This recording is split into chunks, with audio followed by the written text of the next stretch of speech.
Imagine waking up before sunrise, and the first thing you hear isn't birds. It's explosions. The ground is shaking beneath your feet. You run outside. The sky is completely covered with warplanes. Bombs are falling everywhere. Within minutes, entire cities are burning. This wasn't just another battle. This was the beginning of the largest land invasion in human history. More than 3 million soldiers crossed one border at the same time. Thousands of tanks rolled forward. Thousands of aircraft filled the sky. Never before had the world witnessed an invasion on this scale. The date was June 22, 1941. The name of the operation, Barbarossa. But here's the question. Why would Hitler attack the largest country on Earth while he was already fighting Britain? To answer that, we have to go back a little. 2 years earlier, Europe looked completely different.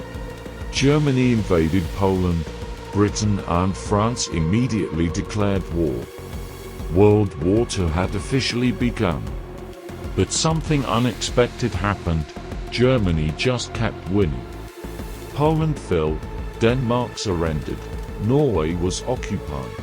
The Netherlands, Belgium, Luxembourg, all collapsed. Then came France. Many believed France could resist for years. Instead, Paris fell in just a few weeks. Hitler had done what almost nobody thought was possible. Germany had become the strongest military power in Europe. Most leaders would have stopped there. Hitler didn't, in his mind. The biggest prize was still waiting, the Soviet Union. Believe it or not, Stalin had plenty of warnings before the invasion. Soviet spies inside Germany kept sending the same message. Germany is getting ready for war. One day before the invasion, another report arrived. A Soviet submarine commander reported seeing dozens of German landing craft in the Gulf of Finland.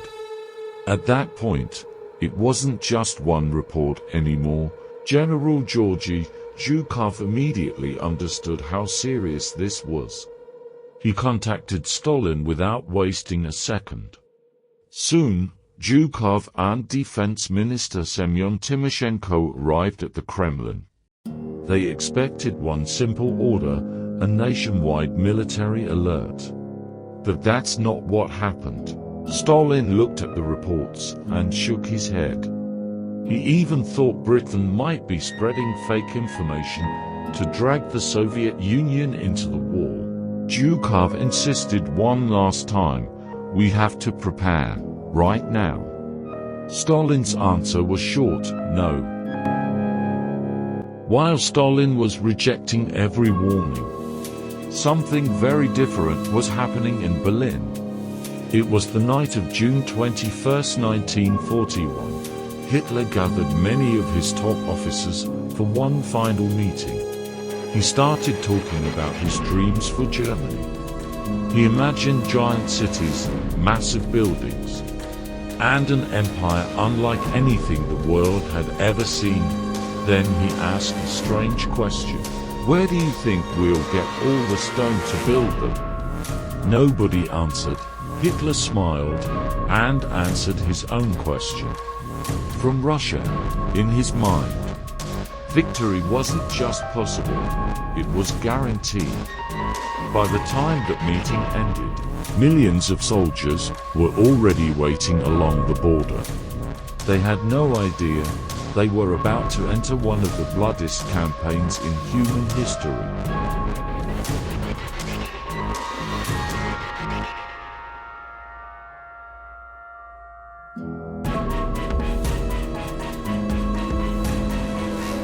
A few hours later, the waiting was over.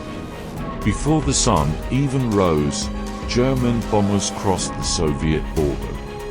Within minutes, explosions echoed across hundreds of kilometers. Airfields were the first targets. Hundreds of Soviet aircraft were destroyed before they even had a chance to take off. Thousands of German tanks rolled across the border from the Baltic Sea in the north, all the way to Romania in the south.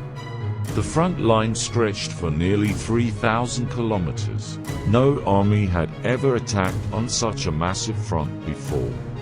More than 3 million Axis soldiers poured into Soviet territory. Around 3,500 tanks, over 2,700 aircraft, and hundreds of thousands of vehicles followed behind them. It wasn't just Germany. Soldiers from Romania, Finland, Hungary, Italy, Slovakia, and several other countries also joined the invasion. Hitler believed this campaign would be over in just a few months. He couldn't have been more wrong. Back in Moscow, confusion was everywhere. Telephone lines were cut. Reports arrived every minute. One commander reported heavy bombing. Another reported German tanks crossing the border. Nobody knew where the main attack was happening. Stalin remained silent for hours. According to many historical accounts, he was completely shocked by what had happened. The Red Army had millions of soldiers, but there was one huge problem. It didn't have enough experienced commanders. Years earlier, Stalin had purged much of his own military leadership. Many of the Soviet Union's best generals had been executed or imprisoned. Now the Soviet Union was paying the price. Despite the chaos, Soviet soldiers kept fighting. Many fought until their last bullet. Others were completely surrounded. But the German advance never stopped. At first, everything was going exactly as Hitler had planned. German tanks were advancing faster than anyone had imagined. Thousands of Soviet soldiers were surrendering. It looked like nothing could stop Germany. But then, another enemy appeared.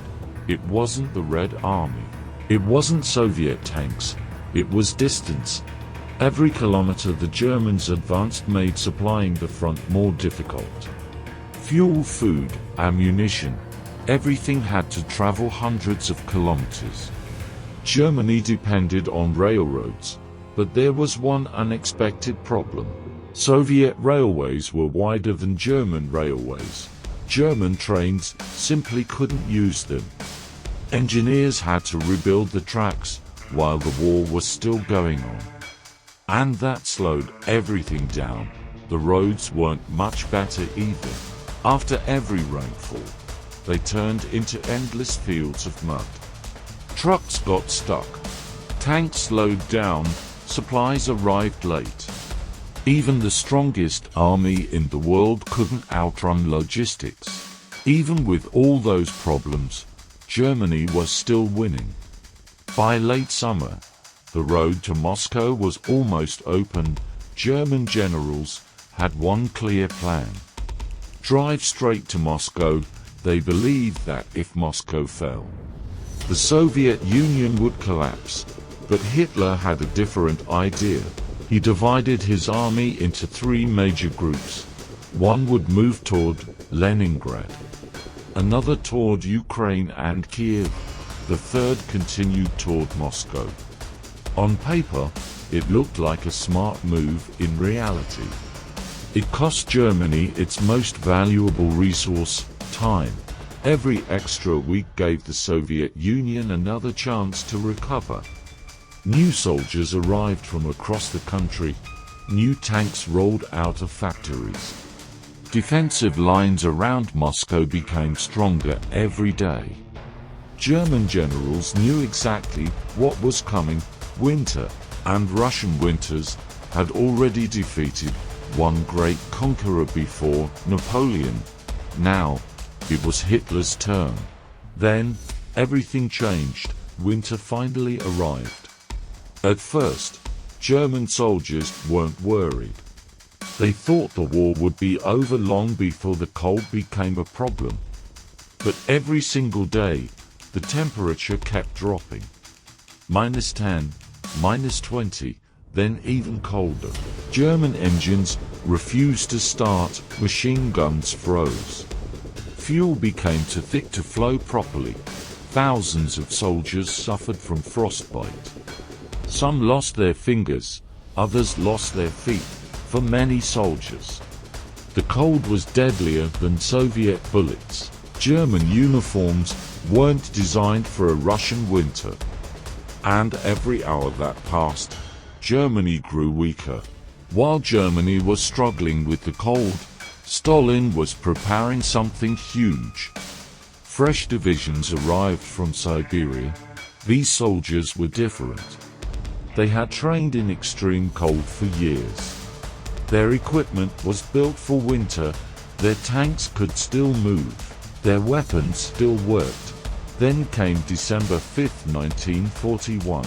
Stalin gave the order everyone had been waiting for. Attack. For months, the Red Army had been retreating. Now everything changed. Soviet troops launched a massive counterattack around Moscow. German soldiers, who had only known victory, were suddenly retreating. Hitler had failed to capture Moscow. Operation Barbarossa was over, and Germany had just suffered its first truly devastating defeat of the war. Operation Barbarossa was supposed to destroy the Soviet Union in just a few months. Instead, it became the beginning of Germany's downfall. Germany and its allies had suffered around 1 million casualties during the campaign. But the Soviet Union paid an even higher price. About 4.5 million were captured and wounded.